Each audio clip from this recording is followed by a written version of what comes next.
Aku ngerti apa-apa ya.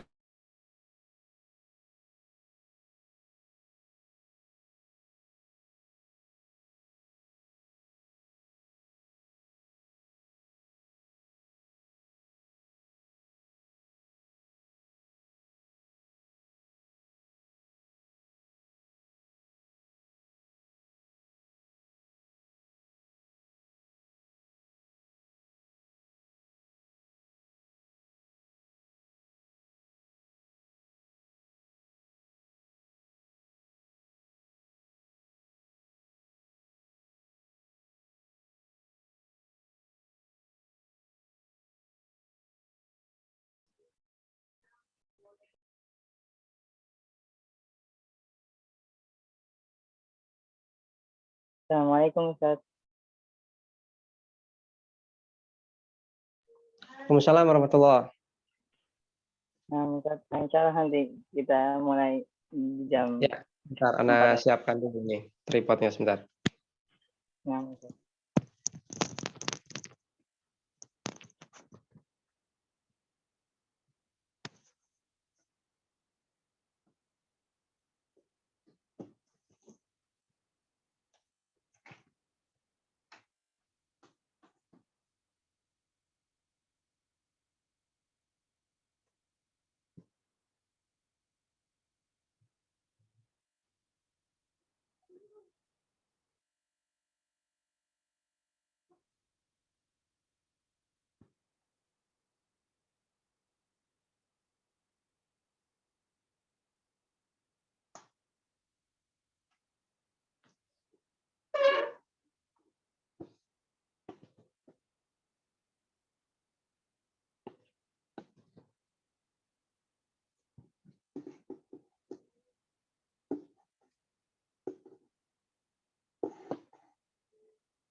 Ya.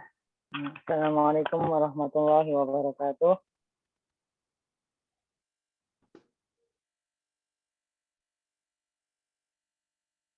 Alhamdulillah wassalatu wassalamu ala rasulillah wa ala alihi wa ashabihi wa mawalah. Alhamdulillah kita panjatkan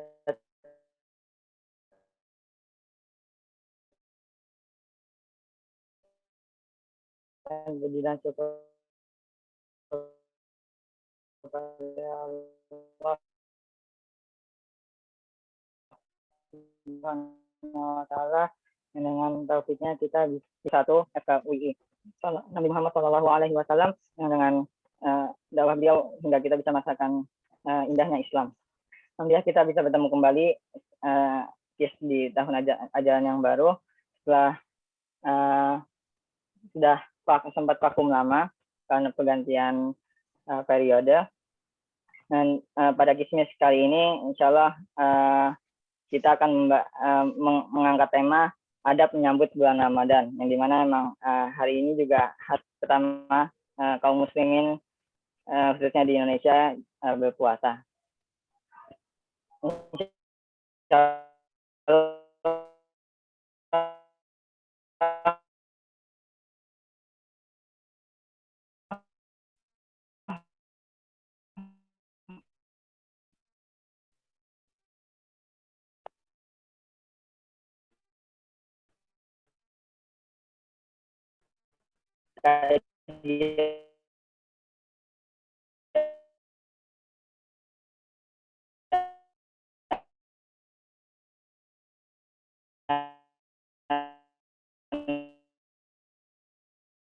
Bisa dimulai sesinya. Ya, baik.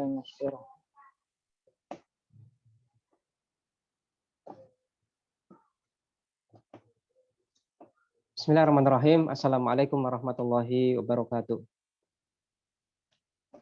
Innal hamdalillah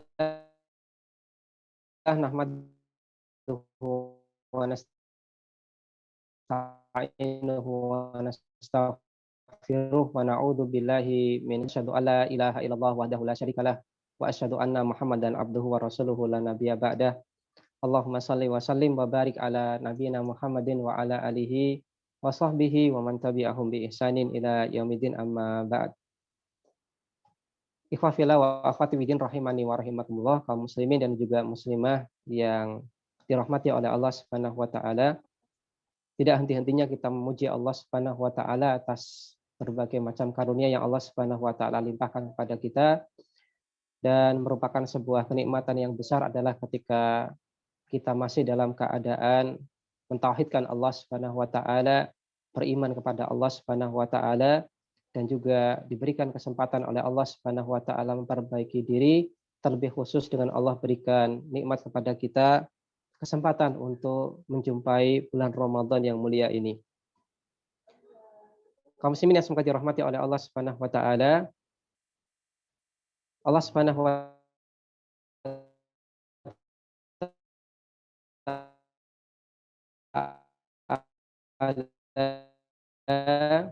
berkaitan syahrul Ramadan alladzi unzila fihi al-Qur'an. Beberapa hari yang ditentukan itu ialah bulan Ramadan, yang mana bulan Ramadan ini adalah bulan diturunkannya Al-Qur'an. Maksudnya adalah waktu di mana Allah Subhanahu wa taala turunkan awal Al-Qur'an. Hudal linnas, yang mana Al-Qur'an ini fungsi utamanya adalah sebagai petunjuk bagi manusia. Wa bayyinatin minal huda, dan penjelasan-penjelasan mengenai petunjuk itu. Wal furqan, dan fungsi Al-Qur'an adalah sebagai pembeda, yaitu pembeda antara yang hak dan yang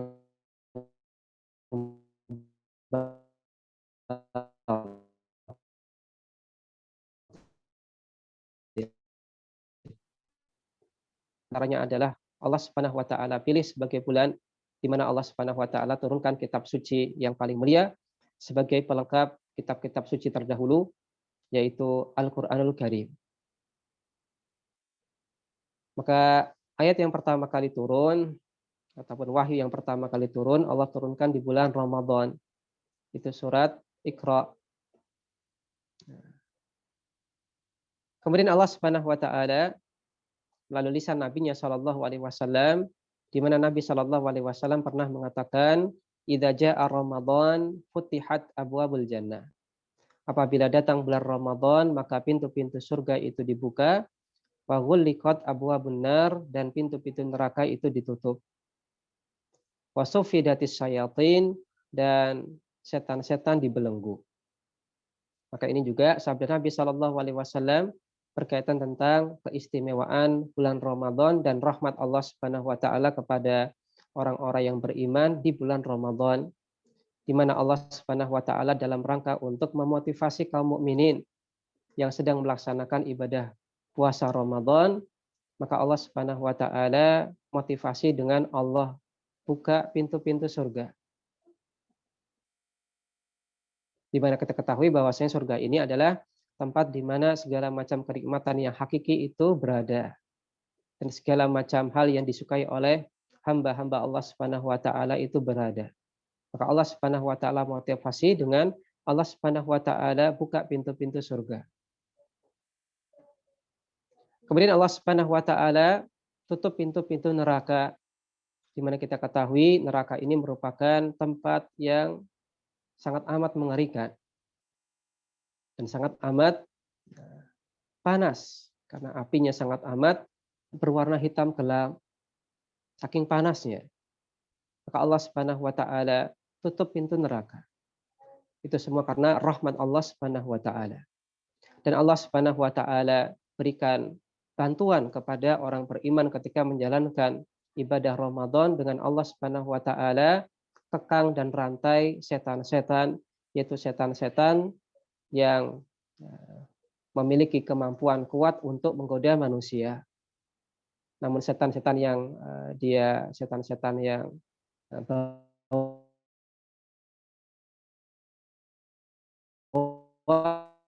setan yang kecil-kecil, maka boleh jadi Allah Subhanahu wa taala masih lepas. Pernah katakan, "U'tiyat ummati khamsa khisal fi Ramadan." Umatku yaitu umat Muhammad sallallahu alaihi wasallam diberikan oleh Allah Subhanahu wa taala 5 hal, 5 keistimewaan di bulan Ramadan. Lam yu'tahunna ummah minal umami qablaha. Di mana umat-umat sebelum umat Muhammad sallallahu alaihi wasallam tidak diberikan hal ini. Yang pertama adalah khulu fi famis shaim adyab indallah min rihil misk. Hal yang pertama adalah bau mulut orang yang berpuasa ini nilainya jauh lebih wangi, jauh lebih baik di sisi Allah Subhanahu wa taala daripada, maka sebagaimana yang kita ketahui umumnya apabila kita melaksanakan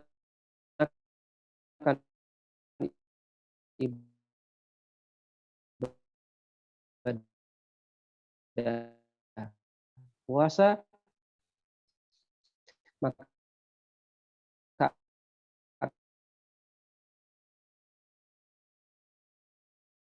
akan muncul bau yang menguap ibadah kepada Allah Subhanahu wa taala.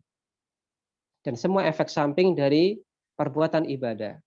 Contohnya misalkan ketika orang dia bekerja mencari nafkah dalam rangka untuk memenuhi perintah Allah Subhanahu wa taala, kewajiban terhadap keluarganya, kemudian dia berkeringat, maka keringat yang bercucuran karena mencari nafkah itu nilainya baik di sisi Allah Subhanahu wa taala, meskipun mungkin bau.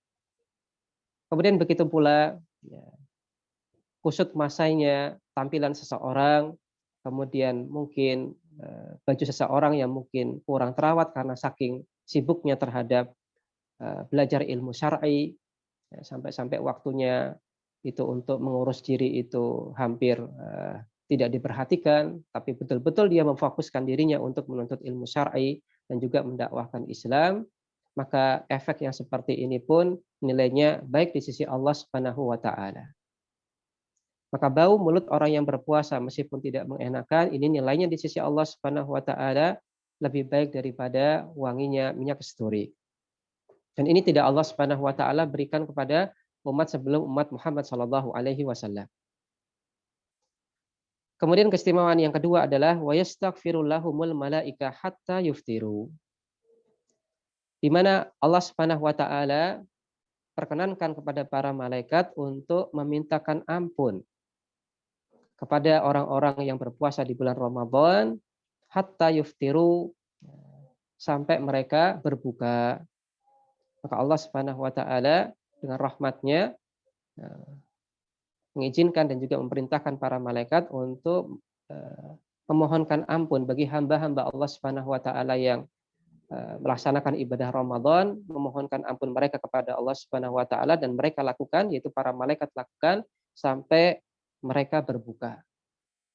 Maka yakinlah apabila kita berpuasa dan juga secara umum melaksanakan ibadah-ibadah di bulan Ramadan, maka kita dimintakan ampun oleh para malaikat kepada Allah Subhanahu wa taala. Dan ini setiap hari dari kita berpuasa sampai berbuka. Maka ini merupakan sebuah keutamaan yang sangat amat luar biasa dan rahmat dari Allah Subhanahu wa taala yang sangat amat luar biasa. Kemudian keistimewaan yang berikutnya adalah wa yuzayyinullahu kulla yaum jannatah. Allah Subhanahu wa taala perhias surga setiap harinya. Wa yaqul, dan Allah Subhanahu wa taala katakan kepada surga, yusiku ibadi as-salihun an yulqu anhumul maunah wal adha wa yasiru ilaik. Allah Subhanahu wa taala katakan kepada surga, hampir saja hamba-hambaku yang soleh mereka campakkan kesusahan dan juga rasa sakit hingga mereka bisa menujumu wahai surga. Artinya apa? Artinya ini merupakan motivasi dari Allah Subhanahu wa taala kepada hamba-hambanya yang soleh, yang patuh kepada Allah Subhanahu wa taala dan memfokuskan diri di bulan Ramadan untuk mendekatkan diri kepada Allah Subhanahu wa taala, Allah janjikan nikmat surga. Kemudian keistimewaan berikutnya adalah watu saffada fihi maradatus syayatin. Kemudian Allah Subhanahu wa taala belenggu maradatus syayatin, setan-setan yang membangkang, yang mereka sangat amat lihai dalam menggoda manusia. Fala yakhlusuna ila makanu yakhlusuna ilaihi fi ghairi. Maka mereka tidak bisa bebas sebagaimana bebasnya mereka di selain bulan Ramadan. Kemudian keistimewaan berikutnya adalah wa yukfarul lahum fi akhiri laila.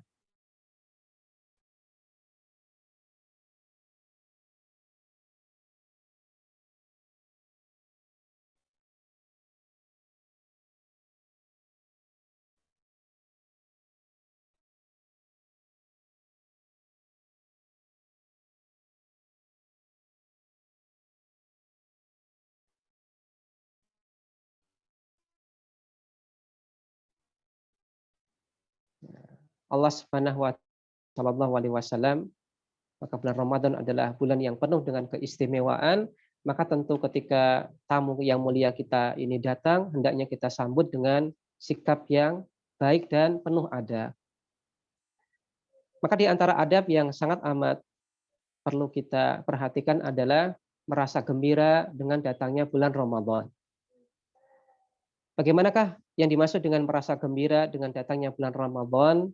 Maksudnya adalah dengan kita siapkan diri kita menyambut bulan Ramadan dengan berbagai macam ibadah. Dan sebagaimana kita ketahui bahwasanya bulan Ramadan ini merupakan madrasah bagi orang-orang yang beriman. Yaitu madrasah qalbiyah. Madrasah berkenaan tentang hati terutama. Di mana di bulan Ramadan ini Allah Subhanahu wa taala syariatkan ibadah puasa, dan di antara hal yang terkandung dalam ibadah puasa itu adalah kesabaran.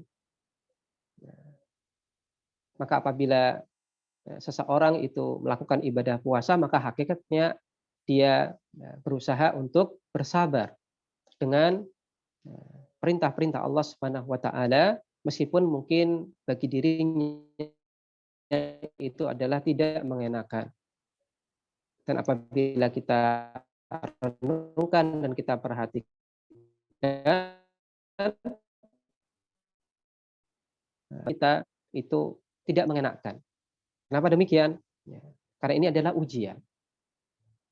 Kalau ujian ini sesuatu hal yang mengenakkan, tentu mungkin enak, mudah dilakukan, maka kita semua akan bisa lolos.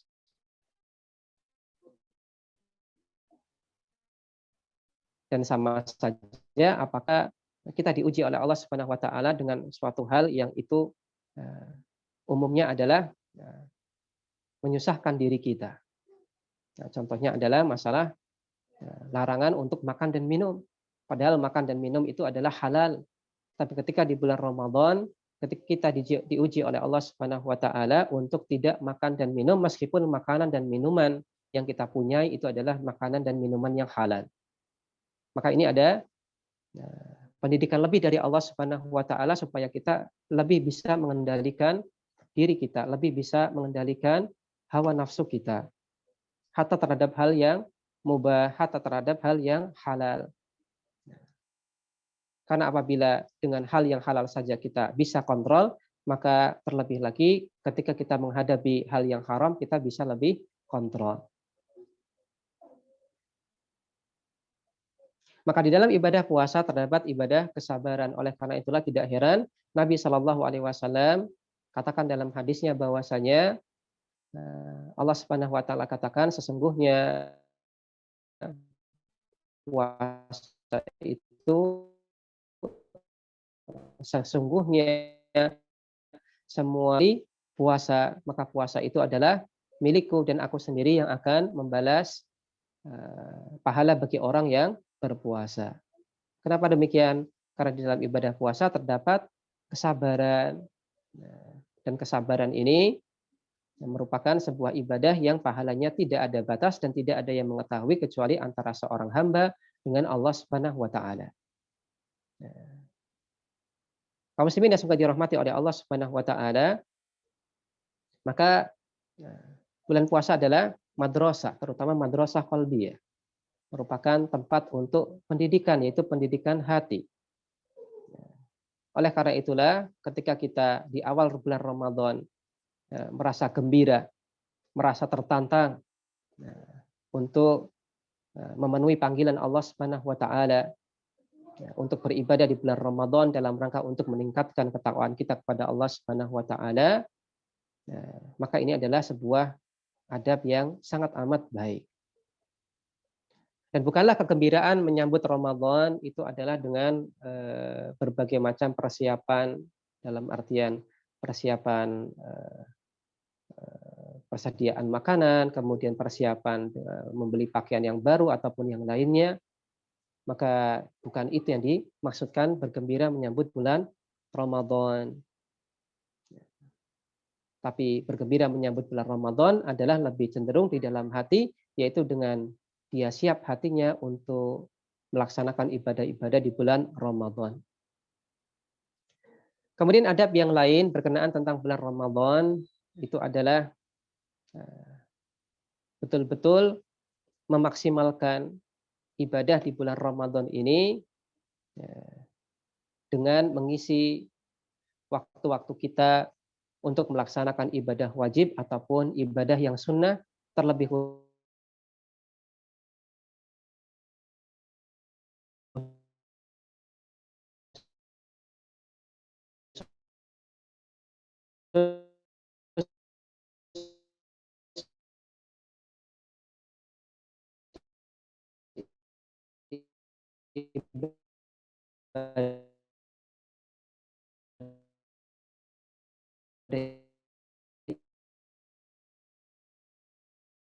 lain, baik dengan lisan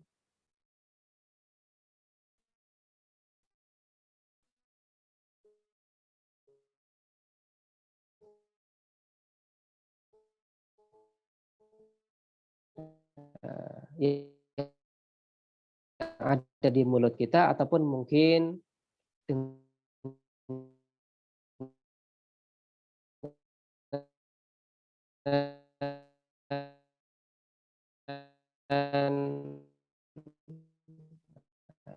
tangan kita yang bisa mengutara adab yang kan, maka Allah Subhanahu wa taala tidak butuh kepada puasanya. Allah tidak butuh kepada usahanya menahan lapar dan dahaga. Maka ini menunjukkan kepada kita bahwasanya bulan puasa ini bukan hanya sekedar menahan lapar dan dahaga. Titik, bukan itu. Tapi jauh lebih dari itu, dengan kita kontrol terutama lisan kita untuk tidak melanggar larangan-larangan Allah Subhanahu wa taala. Karena di antara anggota badan yang sering melanggar larangan Allah Subhanahu wa taala itu adalah lisan. Maka di bulan Ramadan kita harus kontrol. Jangan sampai kita mengatakan perkataan yang sia-sia atau bahkan mengatakan perkataan yang haram, baik dengan lisan, real lisan yang ada di mulut kita ataupun mungkin dengan tulisan-tulisan yang kita tulis baik di website ataupun di status di media sosial ataupun yang lainnya. Dan juga kita perlu menjaga adab-adab yang dianjurkan di bulan Ramadan, di antaranya adalah makan sahur. Maka makan sahur ini merupakan sebuah ibadah yang itu berpahala. Ya, meskipun mungkin bagi kita mengenakkan. Maka alhamdulillah Allah Subhanahu wa taala berikan ibadah yang itu ibadah yang mengenakkan, makan sahur, dan itu ternyata Allah Subhanahu wa taala berikan juga pahala untuk ibadah tersebut. Di mana Nabi Shallallahu alaihi wasallam katakan, "Tasahharu fa inna fis suhuri barakah." Hendaklah kalian makan sahur karena sesungguhnya di dalam makan sahur itu ada keberkahan. Selain juga hikmah yang lain adalah sebagai persiapan untuk berpuasa, persiapan fisik untuk berpuasa di siang harinya. Kemudian juga kita perlu ingat kembali dan juga mewaspadai pembatal-pembatal puasa, baik pembatal-pembatal yang klasik ataupun pembatal-pembatal yang kontemporer. Ya, sering ditanyakan apakah menangis ini membatalkan puasa? Jawabannya tentunya tidak. Kemudian apakah kemudian keluar darah membatalkan puasa? Tentunya tidak. Kemudian untuk pembatal kontemporer misalkan donor darah apakah ini membatalkan puasa? Maka jawabannya adalah tidak. Kemudian menerima darah dari pendonor apakah ini membatalkan puasa? Tentunya membatalkan puasa. Dan hal-hal yang lain yang ini mungkin kasus baru atau kasus kontemporer yang perlu kita ketahui hukumnya apakah membatalkan puasa ataukah tidak. Kemudian juga perlu kita perhatikan ibadah-ibadah di bulan Ramadan sebagai pendukung ibadah puasa wajib. Contohnya adalah ibadah sholat tarawih. Kemudian iktikaf, kemudian zakat fitri. Maka ini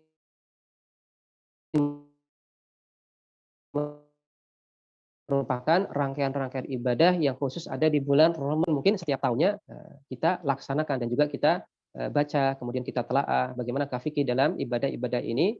Tapi tidak ada salahnya apabila ketika bulan Ramadan datang, kita kembali telaah lagi fikih-fikih tentang masalah ini. Baik kita telaah dengan kita baca buku-buku secara langsung ataupun mungkin dengan ikuti kajian-kajian di bulan Ramadan. Kemudian ada berikutnya berkenaan tentang bulan Ramadan, mengingat bulan Ramadan itu adalah bulan Al-Qur'an, maka di antara adab yang sangat amat baik di bulan Ramadan adalah latihlah diri kita untuk meningkatkan kualitas dan juga kuantitas dalam interaksi kita terhadap Al-Qur'an. Ya, kita katakan apa? Kualitas dan kuantitas. Mungkin selama ini kita masih memperhatikan kuantitas. Di bulan Ramadan kita banyak-banyakan mengejar khatam Al-Qur'an. Tidak dimungkiri ini adalah sebuah hal yang baik, tapi juga jangan sampai kita lupakan kualitas bacaan kita. Apakah kita baca Al-Qur'an dengan tadabbur ataukah tidak? Karena Allah Subhanahu wa taala cela orang yang membaca tapi tidak mentadabburi. Tidak mengambil faedah dari apa yang dia baca. Atau bahkan perbuatannya ataupun pemahamannya itu bertolak belakang dengan ayat yang dia baca. Maka ini adalah sebuah hal yang tentunya tidak kita inginkan. Maka hendaklah kita latih diri untuk meningkatkan kualitas kita dengan kita berinteraksi dengan Al-Qur'an. Ketika kita membaca, usahakan kita membaca terjemahnya. Kemudian lebih baik lagi ketika kita membaca tafsirnya. Oleh karena itulah di bulan Ramadan sangat amat kita sarankan kepada teman-teman semuanya, kepada kaum muslimin dan muslimah semuanya untuk membagi waktu dengan baik.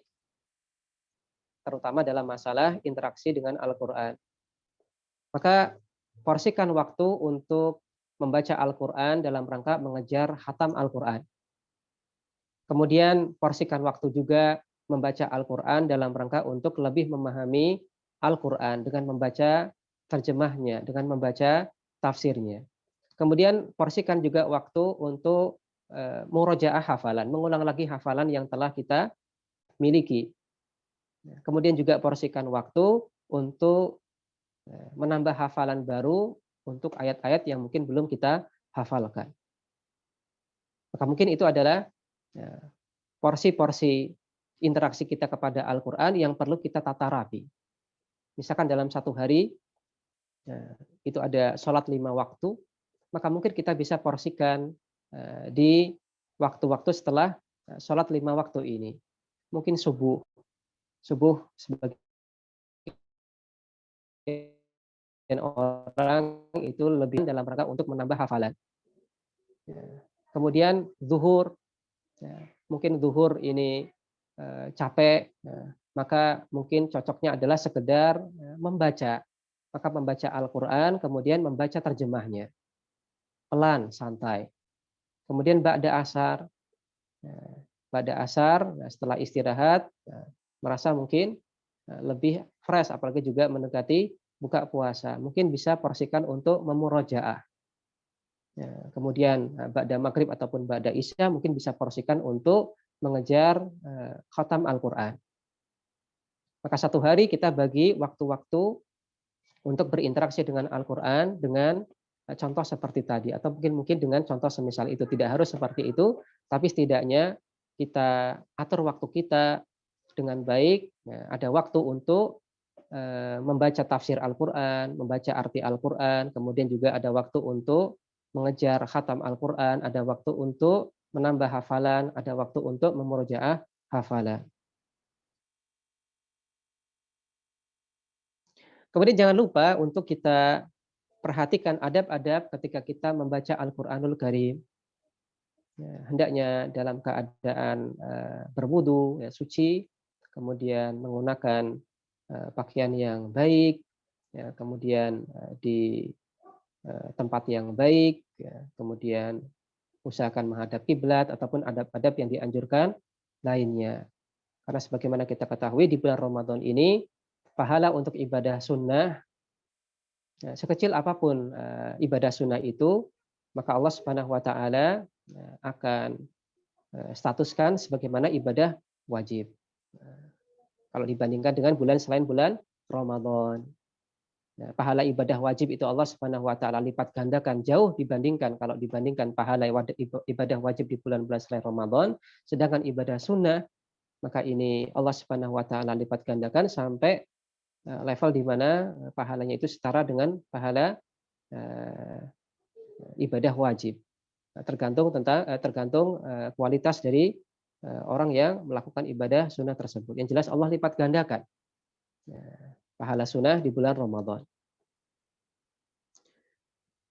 Kemudian juga kita manfaatkan waktu kita untuk mengikuti kajian-kajian tentang Al-Quran. Baik kajian berkaitan tentang masalah cara membaca Al-Quran, tahsinul Quran, ataupun mungkin tahfidul Quran, ataupun mungkin pelajaran-pelajaran ataupun kajian-kajian yang membahas tentang ilmu-ilmu Al-Quran yang lainnya. Ya, tentang tafsir Al-Quran, kemudian usul tafsir, ya, ataupun yang lainnya. Kaum muslimin yang semoga dirahmati oleh Allah Subhanahu wa taala. Kemudian karena di bulan Ramadan ini merupakan bulan di mana terdapat malam Lailatul Qadar, maka sebuah sikap yang baik dalam menyambut bulan Ramadan adalah berusaha untuk tetap istiqomah di setiap hari, terutama di waktu malam di bulan Ramadan. Apa maksudnya? Maksudnya adalah sebagian kita ketika kita menyambut bulan Ramadan semangat di awal. 10 hari pertama semangat, 10 hari kedua mulai agak kendor, 10 hari ketiga mulai kendor lagi. Maka ini merupakan sebuah sikap yang tidak kita inginkan. Maka kita usahakan diri kita untuk tetap istiqomah. Bagaimanakah caranya? Caranya adalah jangan berlebihan dalam menggunakan energi ketika di awal Ramadan. Maka sebagian kita ketika di awal bulan Ramadan itu melahap habis semua ibadah. Sholat malam iya, bahkan mungkin milih yang sampai 23 rakaat misalkan. Sholat tarawihnya, kemudian membaca Al-Quran semalam suntuk misalkan. Kemudian di siang harinya memborong ibadah-ibadah sunnah. Maka apabila orang tersebut memang sudah terbiasa untuk melakukan hal ini, kita katakan nggak masalah. Karena dia sudah terbiasa, sudah terlatih. Tapi yang jadi masalah adalah apabila kita belum terlatih untuk sehebat itu. Maka biasanya ketika orang belum terlatih untuk melaksanakan ibadah yang banyak, itu ketika dia beberapa waktu melakukan ritme yang sama, kemudian dia akan gampang merasa capek, merasa loyo. Kenapa demikian? Ya karena terlalu berlebihan ketika dia ingin melaksanakan ibadah. Maka sebagaimana yang dikatakan oleh Nabi Shallallahu Alaihi Wasallam, ahabul a'mali indallah adwamuha wa in qalla. Konsep dalam beramal yang itu amalan paling dicintai oleh Allah Subhanahu wa taala, Rasul Shallallahu Alaihi Wasallam katakan, amalan yang paling dicintai di sisi Allah Subhanahu wa taala adalah adwamuha. Amalan yang paling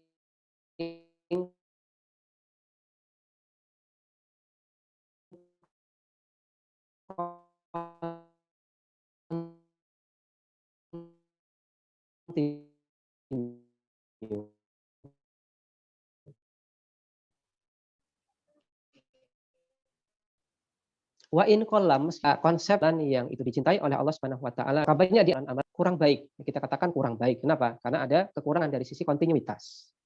Jauh lebih baik apabila kita melatih diri kita, menambah amalan kebaikan kita sedikit demi sedikit, step by step, tapi itu continue. Maka contohnya misalkan ketika kita di bulan Ramadan, kita semangat untuk beribadah kepada Allah Subhanahu wa taala. Yang tadinya mungkin kurang rajin mentadabburi Al-Qur'an, kemudian ingin di bulan Ramadan saya tambah frekuensinya. Itu sangat amat baik. Tapi tambahlah frekuensi dengan dosisnya. Ketahuilah kemampuan kita, jangan sampai kita melebihi kemampuan kita sehingga kita nanti akhirnya jadi loyo di tengah jalan, tidak berhasil sampai akhir. Maka tips sukses menjalani bulan Ramadan adalah menjaga diri kita untuk continue. Sedikit tapi continue. Salat malam, maka pilihlah salat malam yang itu sesuai dengan kemampuan kita. Bukan hawa nafsu kita, bukan, tapi sesuai dengan kemampuan kita. Oh, saya ini biasanya kalau salat malam itu baca surat yang pendek-pendek. Oh, ini biasanya saya salat malam memilih rakaat yang sedikit dan seterusnya. Maka awali dengan itu dulu. Kalau itu sudah istiqomah, sudah continue, maka boleh untuk menambah porsi ibadah dan juga meningkatkan kualitas ibadah. Begitu pula dalam membaca Al-Qur'an. Mohon maaf di luar bulan Ramadan mungkin sama sekali nggak pernah membaca Al-Qur'an dalam momen apapun, kemudian di bulan Ramadan ingin ada target khatam Al-Qur'an, kemudian dia targetkan satu malam 1 juz. Maka kita katakan sangat amat bagus, tapi hendaknya Anda istiqomahkan.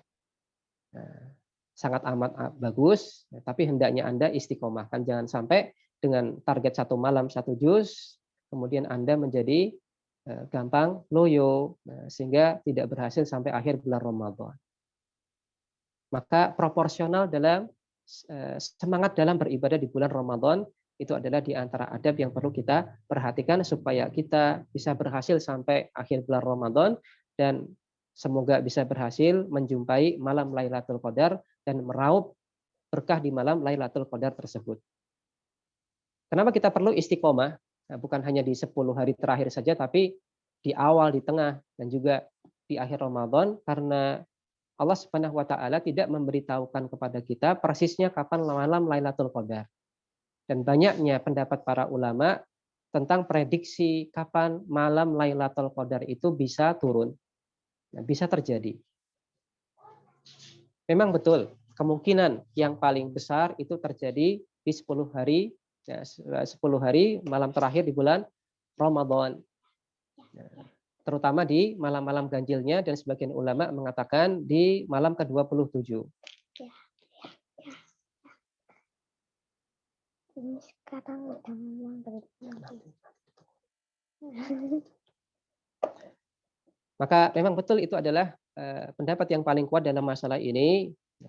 Kemungkinan besarnya terjadi di malam ke-27 di 10 hari terakhir di bulan Ramadan. Tapi ada kemungkinan-kemungkinan lain ataupun pendapat-pendapat ulama yang lain yang ini pun perlu kita jadikan alasan supaya kita hati-hati dan tetap mengharapkan mendapat malam Lailatul Qadar meskipun mungkin itu tidak di 10 malam hari terakhir. Karena sebagian ulama ada yang mengatakan bahwasanya malam Lailatul Qadar ini boleh jadi turun di 10 hari pertama. Jadi tidak di 10 hari terakhir. Ada juga pendapat-pendapat yang lain. Artinya apa? Ya, pendapat dalam masalah kapan tepatnya malam Lailatul Qadar terjadi itu beraneka ragam, bervariasi, sehingga kita juga perlu hati-hati. Jadi jangan sampai kita hanya semangat di mungkin malam ke-27 saja, ngincer malam ke-27. Atau mungkin hanya ngincer 10 hari terakhir di bulan Ramadan. Ini adalah sebuah sikap yang mungkin kurang tepat. Hendaknya kita tetap istiqomah di 10 hari pertama, kedua, ataupun 10 hari terakhir. Insya Allah Ta'ala nanti kita pasti akan mendapatkan malam Lailatul Qadar. Dan yang perlu kita pahami bersama bahwasanya malam Lailatul Qadar ini bisa kita dapatkan keutamaannya tidak hanya dengan sholat malam, tapi dengan berbagai macam ibadah yang lain. Nah, maka apabila kita beribadah di malam Lailatul Qadar, maka kita harapkan Allah Subhanahu wa taala berikan karunia kepada kita mendapatkan pahala selama 1000 bulan. Nah, maka apabila kita sholat malam, maka kita harapkan kita mendapatkan pahala 1000 bulan sholat malam.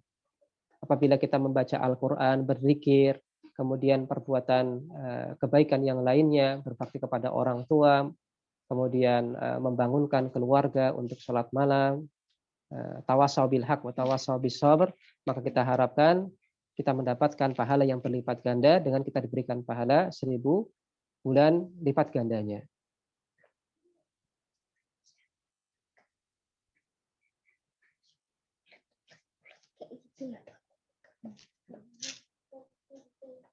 Bilang bunda ya, bilang bunda.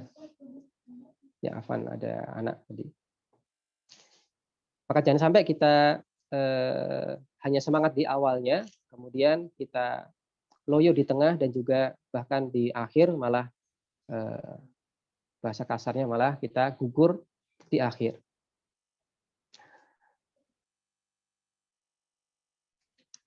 Kaum muslimin yang semoga dirahmati oleh Allah Subhanahu wa taala.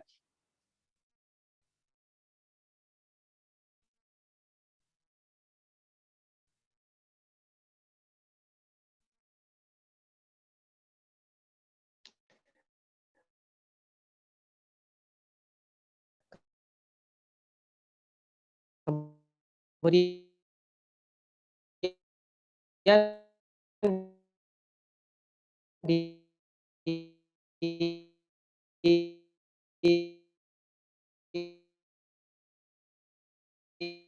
akan datang.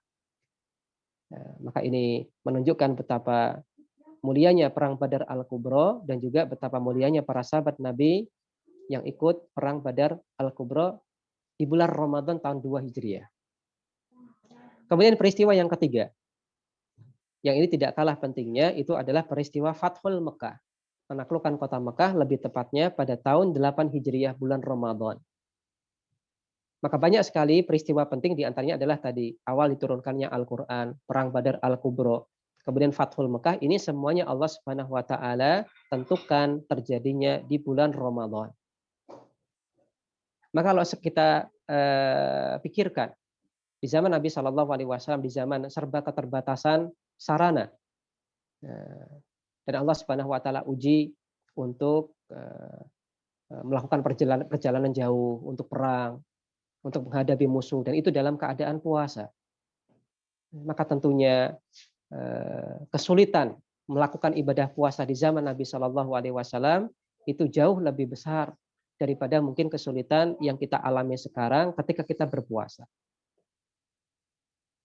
Oleh karena itulah, ketika kita kembali menilik sejarah dan juga mengambil ibrah dari sejarah yang terjadi di bulan Ramadan ketika para sahabat Nabi Shallallahu Alaihi Wasallam berpuasa dan Allah Subhanahu Wa Taala perintahkan untuk berperang melawan kaum kafir musyrikin, ini membuat kita semakin tegar dalam ibadah puasa.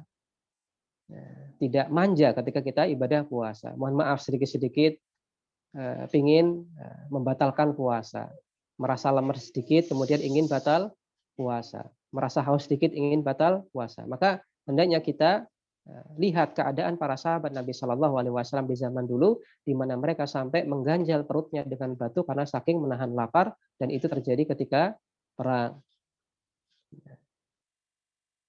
Dan sampai kekurangan bekal. Kalau dibandingkan dengan zaman kita, kita masih diberikan kemudian oleh Allah Subhanahu Wa Taala puasa dalam udara yang cukup cukup proporsional, panas pun mungkin nggak seberapa, hujan pun tidak seberapa. Kemudian negara kita adalah negara yang aman, tidak terjadi peperangan, maka kita bisa berpuasa, menjalankan ibadah puasa dengan nyaman. Kemudian mungkin bagi sebagian kita yang mengeluh, saya ini ada kerja fisik di bulan Ramadan, apakah ada keringanan bagi saya untuk tidak berpuasa? Kita katakan, insya Allah Ta'ala apabila Anda taat kepada Allah Subhanahu Wa Ta'ala, maka Allah akan berikan jalan keluar. Bahkan mungkin Allah Subhanahu Wa Ta'ala berikan Anda kekuatan yang lebih, sehingga Anda bisa melakukan ibadah puasa bulan Ramadan sembari Anda bekerja dengan pekerjaan fisik. Maka banyak kemudahan di zaman kita sekarang dalam menjalankan ibadah Ramadan. Situasi kondisi yang normal, tidak ada peperangan, aman. Kemudian kita tidak diperintahkan oleh Allah Subhanahu Wa Ta'ala untuk berperang ataupun yang lainnya. Allah Subhanahu Wa Ta'ala limpahkan kepada kita rizki. Kita masih bisa makan sehari 3 kali. Dan juga ketika berbuka puasa kita diberikan nikmat oleh Allah Subhanahu Wa Ta'ala untuk bebas milih, silakan mau beli makanan yang bentuk apa. Allah berikan rezeki kepada kita dan Allah berikan kesempatan kepada kita. Maka itu adalah sebuah nikmat Allah Subhanahu Wa Ta'ala yang harus kita syukuri, dan semoga ini tidak membuat kita terlena kemudian kita malah manja ketika melaksanakan sebuah ibadah, terlebih khusus ibadah Ramadan. Maka hendaklah kita lihat teladan para ulama terdahulu, teladan para sahabat Nabi Shallallahu Alaihi Wasallam, tabiin, tabiut tabiin, keadaan mereka ketika berpuasa dan sambil melaksanakan kewajiban yang lainnya. Tentunya jauh lebih berat. Maka tidak heran Allah Subhanahu Wa Ta'ala istimewakan para sahabat Nabi Shallallahu Alaihi Wasallam dibandingkan dengan manusia yang lain. Karena beban yang mereka emban itu jauh lebih berat daripada manusia yang lainnya.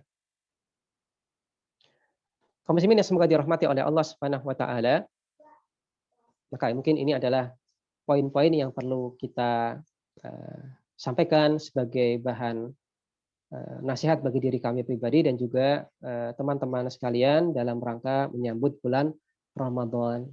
Maka jangan sampai di bulan Ramadan ini kita menjadi seorang individu yang sama dengan bulan-bulan yang lain.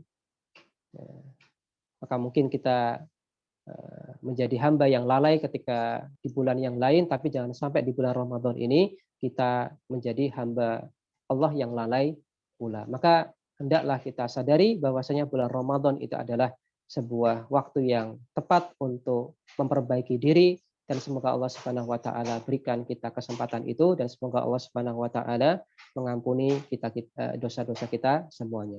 Demikian yang bisa kita bahas pada kesempatan sore hari ini. Wassallallahu ala nabiyina Muhammad wa ala alihi washabihi wasallam. Kami kembalikan kepada pembawa acara.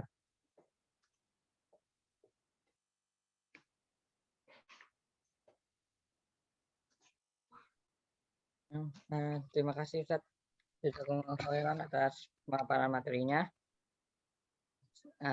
Kita bisa berlanjut ke sesi tanya jawab. Silakan bagi peserta kajian yang ingin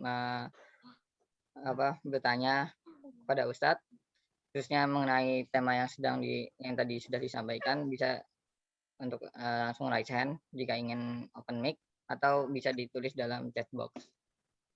Sebelumnya, apakah ada yang ingin bertanya secara langsung? Boleh raise hand.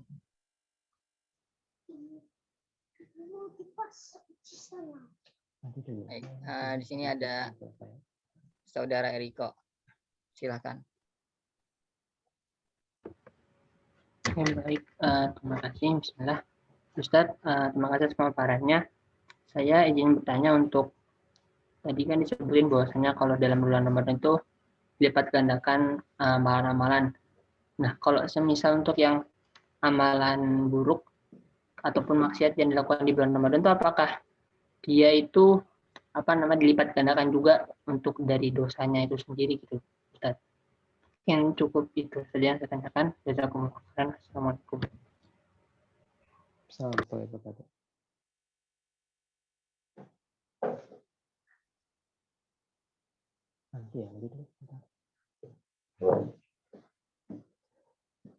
Baik, bismillah, alhamdulillah, wassalatu wassalamu ala rasulillah. Menjawab pertanyaan yang tadi disampaikan, Apakah dengan dilipat gandakannya pahala di bulan Ramadan itu juga artinya untuk masalah dosa juga dilipat gandakan? Maka jawabannya iya, betul. Maka secara umum untuk waktu-waktu yang Allah Subhanahu wa taala muliakan, Allah lipat gandakan pahalanya di waktu tersebut, maka berlaku pula sebaliknya untuk masalah dosa, maksiat pun nilai dosanya itu Allah lipat gandakan. Oleh karena itulah kita perlu mengetahui waktu-waktu yang mulia. Kita perlu mengetahui waktu-waktu yang mulia. Supaya apa? Supaya kita tidak terjerumus ke dalam dosa di waktu-waktu tersebut. Kita bisa kontrol diri kita supaya kita tidak terjerumus dalam dosa di waktu-waktu tersebut.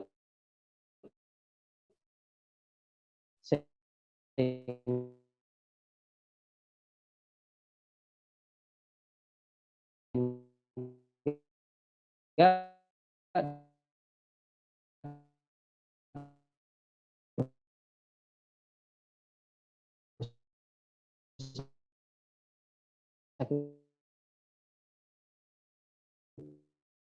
kita dilipat gandakan oleh Allah Subhanahu wa taala.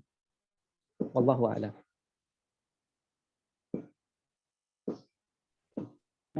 Terima kasih Ustaz atas jawabannya.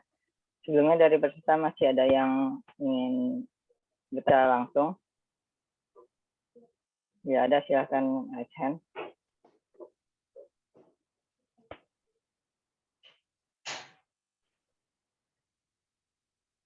Sepertinya belum ada. Di sini saya ingin izin membacakan Ustaz, ada pertanyaan yang masuk lewat chat box. Pertanyaan pertama. Assalamualaikum warahmatullahi wabarakatuh. Mohon izin bertanya Ustaz.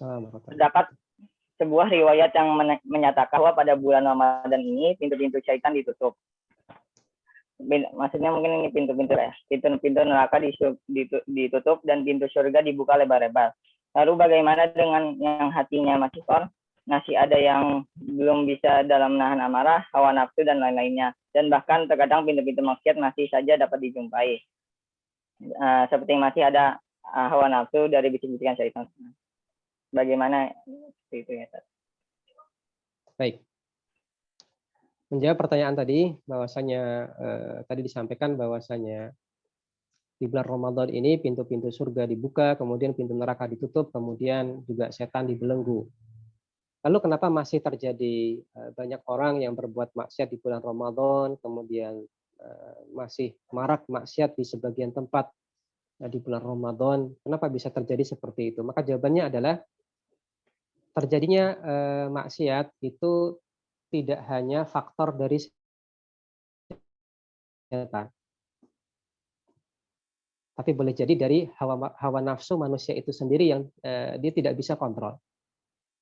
Maka terjadinya maksiat itu banyak faktor. Yang pertama, boleh jadi orang tersebut sebenarnya adalah orang yang baik, tapi dia kemudian terjerumus ke dalam maksiat gara-gara bujuk rayu setan. Itu pun boleh jadi. Atau ada pula orang-orang yang memang dia tidak terlatih untuk melawan hawa nafsunya. Dia senantiasa mempertaruhkan hawa nafsunya. Dan seandainya pun setan pun nggak membisikkan apapun, dia tidak menggoda apapun, orang tersebut otomatis akan melakukan maksiat. Kenapa? Ya karena dia terbiasa mengikuti hawa nafsunya. Maka seseorang terjerumus ke dalam kemaksiatan itu banyak faktor, bukan hanya faktor dari godaan setan. Oleh karena itulah kita bisa pahami bahwasanya masih memungkinkan di bulan Ramadan ini banyak terjadi maksiat. Kenapa demikian? Yang pertama, mungkin karena minimnya ilmu agama. Ya, minimnya ilmu agama. Karena sebagaimana kita ketahui di antara fenomena yang ada di akhir zaman itu adalah ilmu agama itu semakin minim. Dalam artian apa? Semakin tidak tersebar luas, ataupun dengan makna yang lain semakin kurang berharga dalam hati orang lain. Orang semakin berpaling dari agama, lebih cenderung kepada faktor dunia, maka itu adalah di antara fenomena akhir zaman. Sehingga tidak heran meskipun di bulan Ramadan ini masih saja ada orang yang dia, mohon maaf, kurang ajar dalam bersikap. Maka ini gara-gara demikian. Dan sebagaimana tadi kita sampaikan juga, meskipun memang betul Allah Subhanahu wa taala itu bantu kita dengan Allah Subhanahu wa taala belenggu setan. Tapi setan yang dibelenggu oleh Allah Subhanahu wa taala itu adalah sebagaimana tadi kita sampaikan, maradatus syayatin. Setan-setan yang ya gembongnya setan. Setan-setan yang ahli, setan-setan yang profesional dalam menggoda manusia. Akan tapi untuk yang setan-setan yang kecil-kecil, maka boleh jadi Allah Subhanahu wa taala masih lepaskan.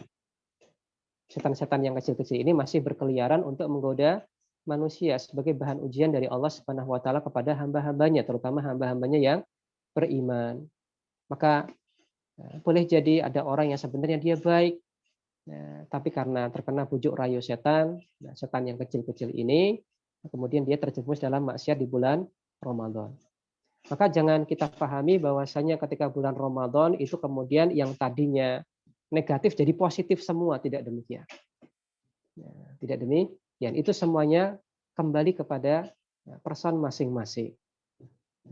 Dan juga karena banyak faktor yang mendorong terjadinya maksiat, bukan hanya dari bisikan setan, boleh jadi karena memang orang tersebut sendiri bahasa kasarnya sudah jadi setan dalam tanda kutip karena dia senantiasa memperturutkan hawa nafsunya. Jadi meskipun tidak digoda, maka ya dia otomatis sudah melakukan perbuatan-perbuatan yang melanggar syariat. Wallahu a'lam. Nah, baik. Terima kasih Ustaz atas jawabannya. Saya beri kesempatan lagi buat peserta yang ingin bertanya secara langsung. Bisa memencet tombol raise hand.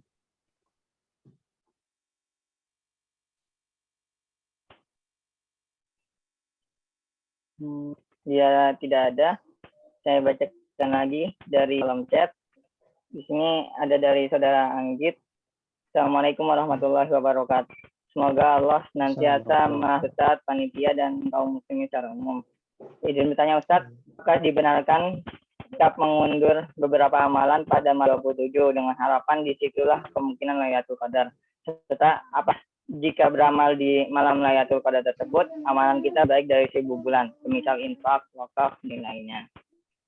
Jazakumullah khairan wa barakatuh. Coba mungkin antum ulangi di pertanyaan awal ya, agak terdengar dari sini. Fadhal.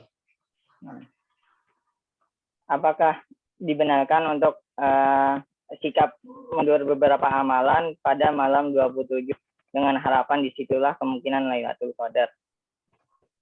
Serta apakah jika beramal di malam Lailatul Qadar tersebut, amalan kita lebih baik dari 1000 bulan, semisal infak, wakaf, dan lain-lainnya?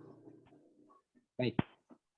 Ya, apakah diperkenankan sikap kita mengundur amalan, kemudian kita ngincar di malam ke-27 dengan kita berkeyakinan itu adalah malam Lailatul Qadar? Maka jawabannya adalah tidak diperkenankan. Maka hendaknya kita beramal segera. Jadi jangan ditunda-tunda. Kalau kita ingin beramal, kita bisa beramal soleh, maka segera. Jangan ditunda-tunda. Kenapa demikian? Karena boleh jadi Allah Subhanahu wa taala tidak menghendaki kita hidup lama.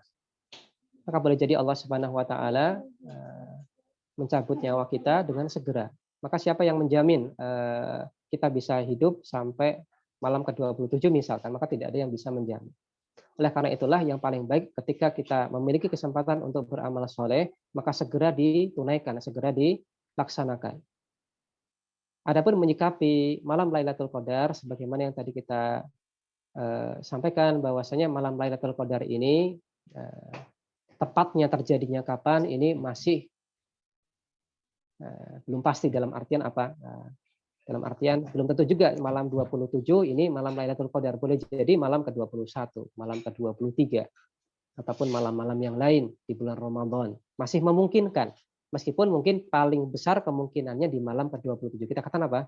Kemungkinannya paling besar. Ini bukan pemastian. Perlu dibedakan. Perlu dibedakan. Ini kemungkinan yang paling besar. Karena apa? Masih ada kemungkinan yang lain. Meskipun kemungkinannya kecil. Tapi hendaknya kita hati-hati dalam masalah ini. Sehingga setiap malam bulan Ramadan hendaknya kita hidupkan dengan ibadah-ibadah sholat malam, membaca Al-Quran, berzikir, beristighfar, amar ma'ruf nahi mungkar, berinfak juga boleh, dengan amal-amalan yang soleh. Kemudian pertanyaan berkenaan tentang masalah ibadah yang dilakukan bertepatan dengan malam Lailatul Qadar, apakah itu pahalanya jauh lebih baik daripada pahala 1000 bulan ketika kita beribadah? Jawabannya iya. Tapi itu juga tergantung kualitas orang yang beramal. Maka tiap orang dapat pahalanya beda-beda. Tiap orang itu dapat pahalanya beda-beda. Ada yang dapat pahala sempurna, ada yang dapat pahala sempurna. Kenapa? Karena ibadahnya bagus, kualitasnya bagus, khusyuk, ikhlas, diterima oleh Allah Subhanahu wa taala, maka dia dapat pahala sempurna.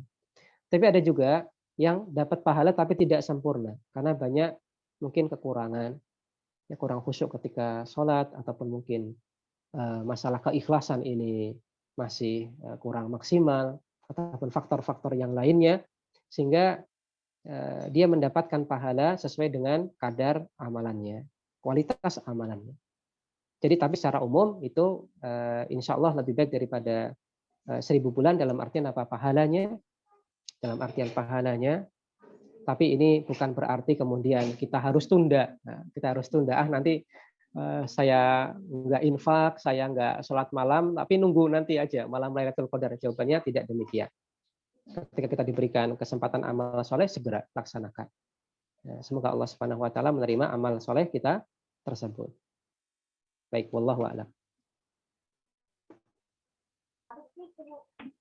Terima kasih Ustaz atas jawabannya. Ini ada pertanyaan kembali. Bismillah. Ustaz izin bertanya, bagaimana tadi disebutkan dalam adat puasa tersebut. Nah, bagaimana menyikapi kondisi saat ini yang dimana semua orang tuh menggunakan media sosial dan secara umum juga konten-konten yang ada di sana itu cenderung kebatilan dan bisa merusak pahala puasa. Bagaimana kita sebagai seorang muslim yang ingin menyempurnakan pahala puasa dan menyikapi kondisi ini tersebut. Terima kasih. Ya. Maka kaidah dalam masalah ini adalah sebagaimana kaidah dalam beribadah, yaitu fattaqullaha mastata'tum. Hendaklah kalian bertakwa kepada Allah Subhanahu wa taala semaksimal kemampuan kalian.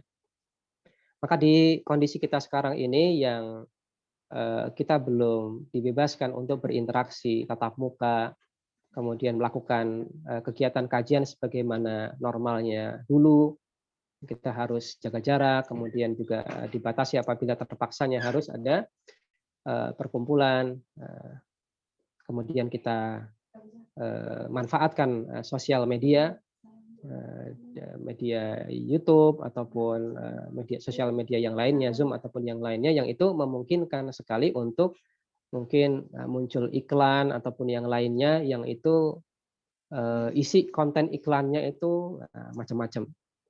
Gimana menyikapi hal demikian? Maka tadi fattaqullaha mastata'tum. Bertakwalah kepada Allah Subhanahu wa taala semaksimal kemampuan kalian. Kalau memang itu adalah satu-satunya cara untuk menuntut ilmu ketika zaman kita sekarang ini, dan juga untuk kondisi seseorang mungkin dia nggak mungkin hadir di majelis ilmu ataupun yang lainnya, dia hanya bisa online, tapi online kok ada tantangannya, ada iklannya ataupun yang lainnya, faktor yang lainnya, godaan yang lainnya, maka kita katakan itu semua adalah ujian dari Allah Subhanahu wa taala. Nah, maka jangan sampai dengan ujian ini, sisi negatif ini, kemudian kita tinggalkan manfaat yang lebih besar. Nah, karena kaidah dalam agama Islam, ketika menghadapi antara manfaat dengan madharat, maka perlu ditimbang mana yang lebih besar. Kalau yang lebih besar itu adalah manfaat, maka laksanakan. Meskipun ada madharatnya, tapi madharatnya ini bisa kita siasati, bisa kita tanggung. Tapi kalau madharatnya lebih besar, mungkin ada orang yang dia ketika lihat iklan langsung tertarik dengan iklannya, malah kajiannya ditinggalkan, lihat iklannya, searching iklannya dan yang lainnya. Nah, ini Nah, kalau keadaannya demikian ya kita katakan ya cobalah siasati ya. Mungkin cari media yang nggak ada iklannya ataupun mungkin cari media yang aman untuk belajar, kemudian untuk kajian ataupun kegiatan-kegiatan yang lainnya. Insya Allah Subhanahu Wa Taala akan memberikan solusi dalam masalah ini. Fattaqullaha mastata'tum. Hendaklah engkau bertakwa kepada Allah Subhanahu Wa Taala semaksimal kemampuanmu. Wallahu a'lam. Baik, terima kasih Ustaz. Di sini masih ada pertanyaan dari kolom chat. Assalamualaikum warahmatullahi wabarakatuh. Ustaz, jazakallahu khair atas ilmunya. Kami Ustaz izin bertanya, bagaimana jadinya jika kita ingin beramal seperti khatam Al-Quran selama Ramadan dan lain-lainnya? Bagaimana agar tetap meluruskan niat kita, yaitu tetap hanya mengharap ridha Allah, bukan karena obsesi semata tanpa kekhusyuan. Baik. Oleh karena itulah tadi kita sampaikan bahwasanya membaca Al-Quran itu modelnya macam-macam. Perlu tadi kita sarankan untuk membagi waktu ketika kita berinteraksi dengan Al-Quran. Ada waktu untuk menghatamkan Al-Quran, ada waktu untuk membaca terjemah Al-Quran dan tafsirnya, ada waktu untuk menambah hafalan, ada waktu untuk murojaah hafalan. Bagilah waktu Anda berinteraksi dengan Al-Quran kurang lebih seperti tadi. Sehingga ketika kita membaca Al-Quran, ketika kita target menghatamkan Al-Quran, itu kita ada bekal. Dalam artian kita sudah kantongi makna umum dari ayat tersebut. Karena kita sudah pernah pelajari artinya. Atau mungkin bahkan sudah pernah kita baca tafsirnya. Jadi tidak sekedar baca. Nah, itu adalah kelebihan kalau kita mempraktekkan tadi membagi waktu berinteraksi dengan Al-Quran.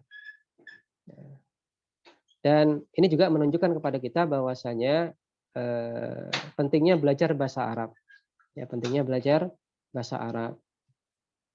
Maksud saya belajar bahasa Arab adalah belajar bahasa Arab praktis, kaidah-kaidah praktis untuk memahami makna-makna Al-Quran. Maka ini sangat amat membantu sekali. Terutama ketika kita membaca Al-Quran, ingin khatam, tapi kita khawatirnya cuma sekedar baca, nggak ada bekas dalam hati, cuma ngejar khatam. Maka ini memang benar demikian, meskipun tidak kita salahkan, tidak salah, bagus, baik sebuah amalan soleh ketika kita mengejar khatam Al-Quran. Karena semata-mata membaca Al-Quran, meskipun kita nggak tahu artinya, ini sudah berpahala.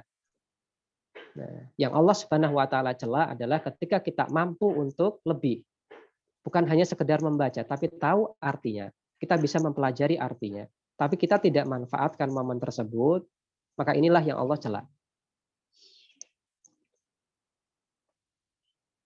Maka ketika Anda membaca Al-Quran dan mengejar khatam Al-Quran dan dengan minimnya kesempatan untuk mempelajari artinya, tafsirnya, tapi Anda betul-betul semangat untuk menghatamkan Al-Quran, ini merupakan sebuah amalan yang soleh.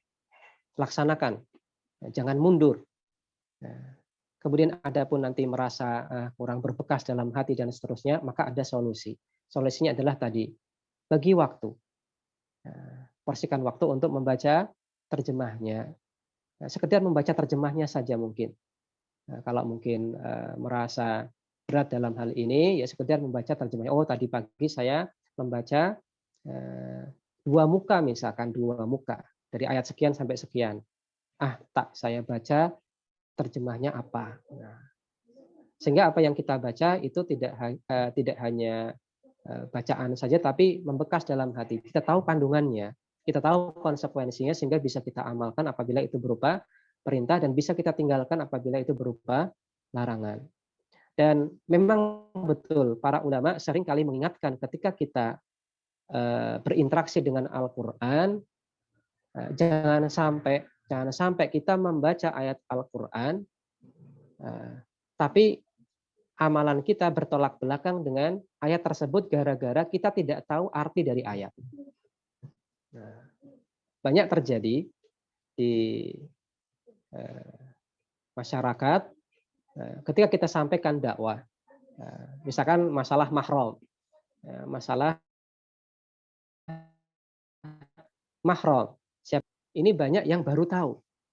Banyak yang baru tahu. Padahal apa? Dalam Al-Quran itu ada. Ayatnya jelas, bunyinya jelas, tegas. Yang mahram tuh ini. Kalian tuh nggak boleh nikahi ini. Artinya apa? Selain itu berarti boleh dinikahi. Bukan mahram berarti. Yang ini mahram, yang ini bukan mahram, jelas. Tapi ketika kita sampaikan di masyarakat, itu kaget. Ini membuktikan bahwasanya masih banyak di antara kita yang sekedar membaca Al-Quran saja tanpa berusaha untuk mengerti makna dan artinya. Saya katakan apa? Bagi kita yang diberikan kemampuan lebih untuk lebih. Bagi kita yang diberikan kemampuan lebih untuk lebih.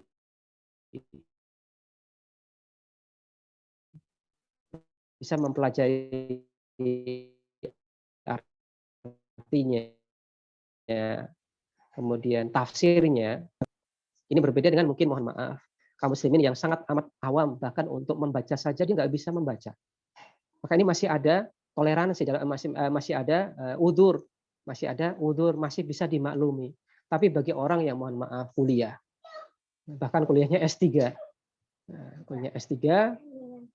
kemudian membaca ayat Al-Quran dan seterusnya, padahal ini sebuah hal-hal yang simpel tentang mahram ataupun yang lainnya, mohon maaf kok merasa baru tahu dan merasa asing, maka ini sebuah hal yang sangat amat disayangkan, karena seharusnya kita memanfaatkan kesempatan yang lebih, kemampuan yang lebih yang diberikan oleh Allah Subhanahu wa taala, kita manfaatkan untuk memahami Al-Qur'anul Karim.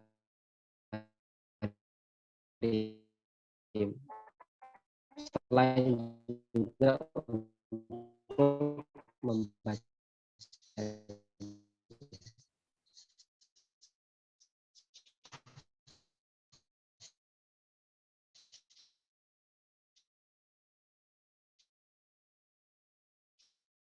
Allahu Terus seperti maksiat yang dilakukan dalam kesendirian, apakah itu juga bisa menghapus amal-amalan lain di bulan puasa? Terima kasih, Ustaz. Ya. Maka secara umum yang namanya dosa itu punya akibat yang banyak dan juga sifatnya beragam. Di antara akibatnya adalah dosa ini menimbulkan titik hitam pada hati kita, dan juga boleh jadi dosa ini bisa mengurangi pahala kita atau bahkan menghapus pahala kita, tergantung seberapa besar dosa tersebut. Maka dosa dalam kesendirian, maka ini bagi orang yang ketika sendiri itu malah tergoda untuk berbuat dosa, maka kita sarankan jangan sering-sering sendirian. Maka hendaklah Anda jangan terlalu sering sendirian, bersamalah dengan orang lain, sehingga dengan bersama orang lain Anda tidak ada kesempatan untuk berbuat maksiat kepada Allah Subhanahu wa taala. Dan apakah memang betul dosa ini bisa menghapus amalan-amalan baik sebelumnya? Ya tergantung seberapa besar dosanya dan juga seberapa besar pahala amalan-amalan sebelumnya. Perlu ditimbang, tidak bisa kita buat kaidah umum dan juga tidak bisa kita buat hukum yang tidak bisa kita pukul rata, tidak bisa. Ya, ditimbang, perlu ditimbang. Dan di bulan Ramadan ini jangan sampai kita sia-siakan sehingga nggak ada bedanya dengan bulan Ramadan sebelumnya. Ya, hendaklah kita muhasabah diri kita sendiri supaya kita bisa tahu betapa banyak kesalahan kita dan juga kita bandingkan dengan umur kita yang terbatas, dan memang terbatas. Jangan sampai kita terlalai merasa seolah-olah hidup itu selamanya di muka bumi. Tidak, umur kita dibatasi. Sebagaimana sabda Nabi SAW, bahwasanya beliau katakan umur umatku itu adalah sekitar 60 tahun. dan sangat amat sedikit yang hidup di atas umur itu. Maka kita andaikan umur kita adalah batasnya 60 tahun atau sebagaimana Nabi 63 tahun. Kemudian sekarang kita sudah menghabiskan umur itu berapa lama? Kemudian tersisa berapa lama dan apakah kita jamin bahwasanya kita bakalan diberikan kesempatan selama itu? Dan juga apakah kita jamin amalan kita sebelumnya itu diterima oleh Allah Subhanahu wa taala? Maka tidak ada yang bisa menjamin. Maka sebelum Anda berbuat maksiat, maka pikirkanlah itu dulu. Maka pikirkanlah itu dulu, jangan sampai tertipu dengan rahmat Allah Subhanahu wa taala. Betul, Allah Subhanahu wa taala merahmati hambanya dan Allah Subhanahu wa taala Maha Pengampun. Namun sebagai hamba kita juga harus penuh adab terhadap Allah Subhanahu wa taala. Maka jangan sampai dengan rahmat Allah Subhanahu wa taala yang luas dan Maha Pengampunnya Allah kemudian kita tertipu dengan kita katakan nanti juga Allah ampuni. Kita katakan sikap Anda yang seperti itu merupakan sikap yang berbahaya. Justru dengan sikap Anda yang seperti itu juga merupakan kemaksiatan kepada Allah yang lain. Karena tidak ada sopan santun Anda kepada Allah.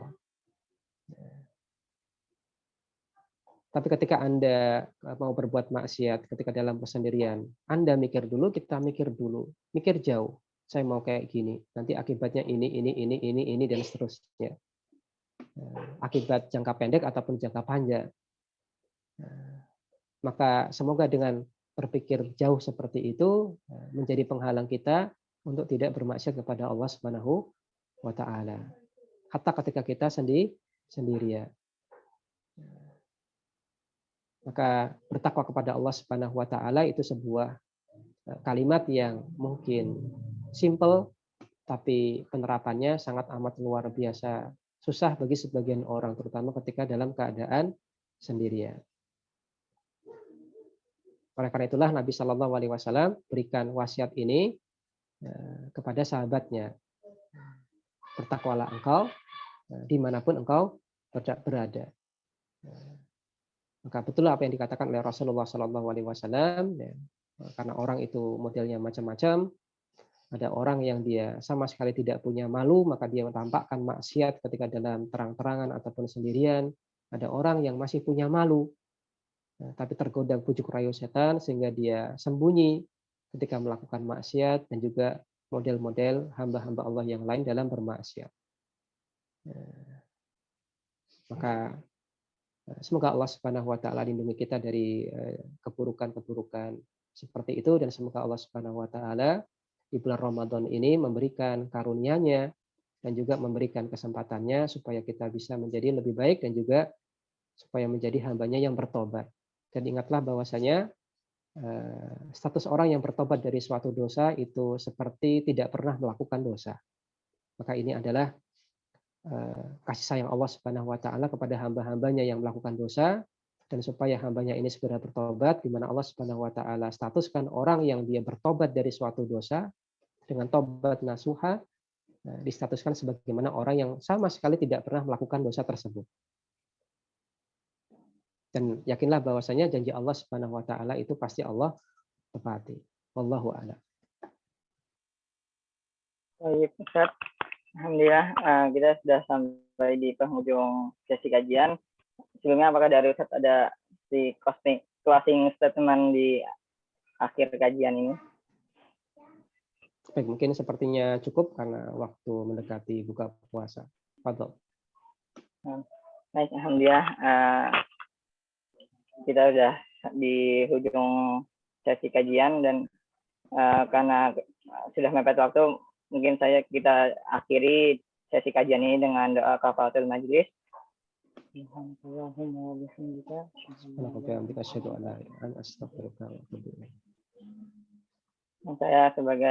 Muhajir Wasim Mulhaq sebagai MC pada kajian kali ini. Mohon maaf atas bila ada kekurangan dalam membimbing acara.